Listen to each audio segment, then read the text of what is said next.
Alors, j'avais pas de courant ce matin. Il y en a plusieurs. Là. Toi, est-ce que t'en avais de l'électricité? Moi, j'ai été correct. Stéphanie, t'as été OK aussi, oui. mais il y avait là, vers 9h30 au-dessus de 300 000 adresses là, au Québec là, qui n'avaient pas d'électricité en raison des vents violents là, qui balaient la province et qui sont encore très actifs à l'extérieur. On en parlait tout à l'heure. Des rafales là, qui vont jusqu'à 90 km/h. On en aurait même enregistré une autour de 100 km/h dans le bas du fleuve. Là, juste pour vous dire à quel point... 180 km/h? Non, 100 km/h. 100 km/h. Mais quand même, là, dans le bas du fleuve, c'est là que ça a vanté le plus fort. Mais il y en a un peu partout. La Montérégie plus impactée là, au niveau des pannes de courant. On a réussi, là, on était descendu en bas de 200 000 adresses qui manquaient de courant là, un peu plus tôt cet après-midi. Mais on a averti du côté d'Hydro-Québec, ça va pas être possible de rebrancher tout le monde là, d'ici ce soir. Ça risque d'aller à demain même pour certaines personnes. Oui. Puis ça a dépassé les désagréments comme ça. Il y a des voitures aussi qui ont eu le beau problème de devoir gratter pas mal leur vitre ce matin parce que le vent puis la baisse de température soudaine cette nuit a comme collé plein de neige aussi là, sur les autos. Alors c'était difficile à gratter. Il y a eu un problème avec un train de banlieue? Exactement. Les usagers du train Exo qui ont été immobilisés là, ce matin pendant des heures. Et d'ailleurs, j'ai quelqu'un de mon entourage, mon beau-frère, était à bord de ce train-là ce matin qui devait se rendre, là, ça relie Hudson et la gare Lucien-Lallier. Et lui n'a pas eu d'électricité ce matin. Antonin Monarque, que je salue d'ailleurs, manquait d'électricité. S'est dit, bon, ben, je me lève, c'est tôt, 6 heures, ça va prendre le train de banlieue en se disant, je vais aller travailler au bureau. Non, il s'est dit, je vais aller prendre un bon café au bureau. Ouais, c'est ça, tu sais. aller profiter de tous les agréments de l'électricité.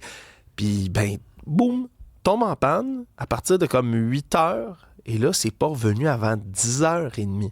Qui me dit 10h30. Oh, et oui. tout le long, puis c'est ce qu'il déplorait, ce que d'autres usagers aussi qui ont été consultés par nos collègues de TVA Nouvelles déploraient, c'est qu'on disait, on ne sait pas ce qui cause ça. Veuillez rester à l'affût. Encore 2 heures, encore 2 heures, encore 2... On n'a comme pas vraiment expliqué ce qui se passait aux gens. Les gens attendaient sans savoir. Les gens attendaient sans savoir. Finalement, c'était un arbre. Il y avait comme des branches d'arbres qui étaient tombées sur la voie. Puis ça a pris tout ce temps-là pour les dégager. Pourquoi ils n'expliquent pas aux gens, on a un problème, c'est une branche d'arbre. Oui, mais voilà. Exo s'est d'ailleurs excusé en disant que ils n'ont pas eu des communications à bord aussi fréquentes qu'espéré. Mais c'est sûr que ça a donné quand même, ça a fait tuer des gens ce matin, y compris mon beau-frère qui, en plus, n'avait pas accès à des toilettes. Il avait envie, puis il avait plus de piles dans son téléphone cellulaire. Disons que ça devient longtemps. Comment ça, il n'y avait pas de toilettes? Ça marche avec l'électricité, les toilettes d'un train? Non, mais moi, je m'attendais à ce qu'il y ait des salles de bain dans un train de banlieue. Je vous avoue, je le prends pas vraiment, puis ça a l'air que pas vraiment. Il n'y a pas de salle de bain? Ça a l'air, du moins, peut-être pas dans le wagon où il se trouvait. Peut-être qu'il n'y avait pas accès aux autres. Je sais pas exactement la situation, mais il y a des gens que ça a fait tuer, puis pas à peu près ce matin. Moi, ce matin, pas d'électricité. Fait que j'ai appelé mon gym en disant, est-ce que vous avez de l'électricité? Oui, OK. J'allais prendre ma douche là-bas et prendre un café là-bas. Parce que te lever sans café, c'est ça. c'est impossible. Ça se peut pas. Alors, pas d'argent pour compenser la hausse du prix de l'essence.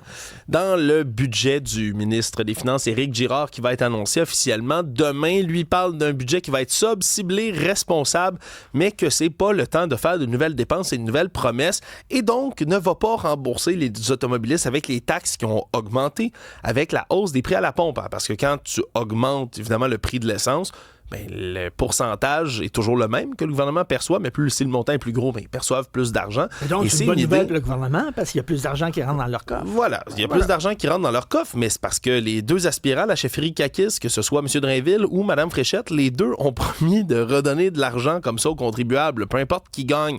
Mais en attendant que ça se règle, le ministre Girard, lui, a décidé de ne pas aller de l'avant. A annoncé aussi une mesure là, qui va être contenue dans le budget demain, conversion de 5000 places de garderies là, qui vont passer donc de garderies privées à des places subventionnées là, par l'État, donc à 10 $ par jour. On dit que c'est 60 000 places qui ont été comme créées ou ajoutées depuis 2021 de cette manière-là. Donc ça, c'est une bonne nouvelle qui va être annoncée dans le budget. C'est à suivre demain. Et quels souliers il va porter? Oui. Je ne l'ai pas vu faire sa petite mise en scène de souliers. Je ne sais pas si c'est arrivé exactement, mais disons qu'on est moins joyeux qu'on a déjà été là, pour d'autres budgets de la CAQ du côté de M. Girard. Ça va peut-être être des crocs. Ah, des crocs, oui. Tu serais content. Des hoches papilles. À chaque fois, c'est des souliers de course parce que M. Girard, je le sais de source sûre, est un coureur. Là. Il fait beaucoup de courses à pied dans la vie. Ah oui? Oui. Il va peut-être être nu-pied. On ne sait jamais. Ah, good. OK, la bande-annonce du 3e Dune. Attends une minute. Il y a le désert, puis là, le vent souffle sur les dunes, puis là, il y a des deux gangs qui se rentrent dedans, puis là, il y a des gros vers. Ben, c'est presque ça, Richard, mais il n'y a pas de gros vers. Il n'y a pas de vers. Cette fois-ci. Non. Écoute, à voir, mais dans la bande-annonce qu'on a dévoilée aujourd'hui en grande pompe quand même, parce que le 3e volet est très attendu, il n'y a pas de gros vers. Quoi, ils ont tué à la fin du 2e? Non. Qu'est-ce qu'il y a avec les vers? Je pourrais te l'expliquer, mais peut-être qu'on peut se gâter qu'un petit extrait de la bande-annonce avant, puis je vous commenterai ça. De la bande-annonce. La guerre se nourrit de la guerre.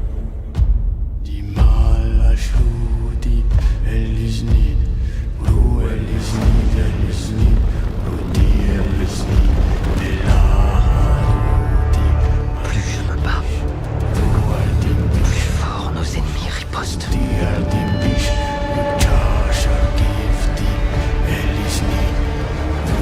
Je fais de mon mieux pour protéger ma famille.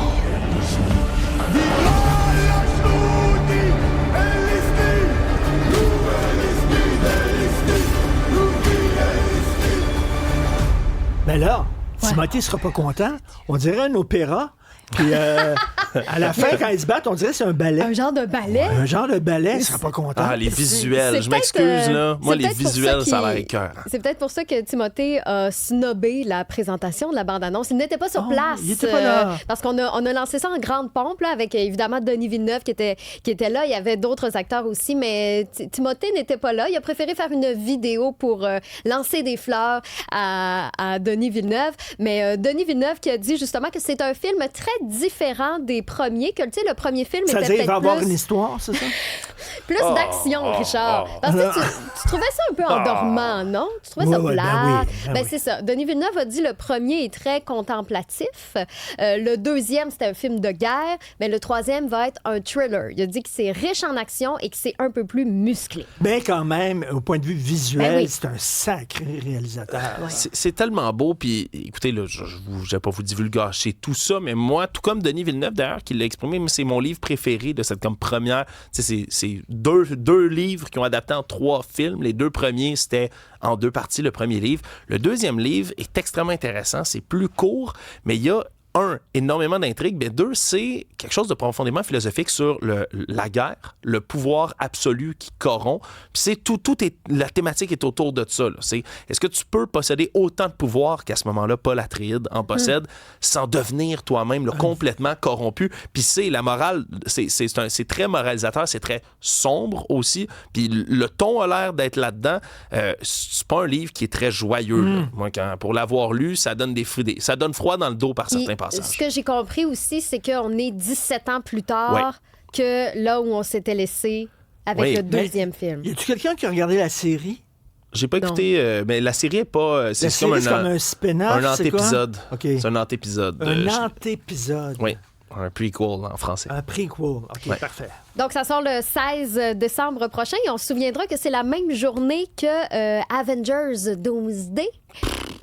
Donc, il y a des fans là, qui ont maintenant lancé le surnom Doomsday, tu sais, la contraction des deux titres des films, un peu comme Barbenheimer, on avait eu avec Barbie et Oppenheimer. Je pense que c'est à l'été 2023, si je me trompe pas. Donc là, on dit, on fait la même chose, se disant que ça va être un événement comme ça au mois de décembre. Mais bref, j'ai quand même hâte de voir à quoi ça va ressembler. Pour d'autres nouvelles du genre, allez sur le site et l'application cube.ca.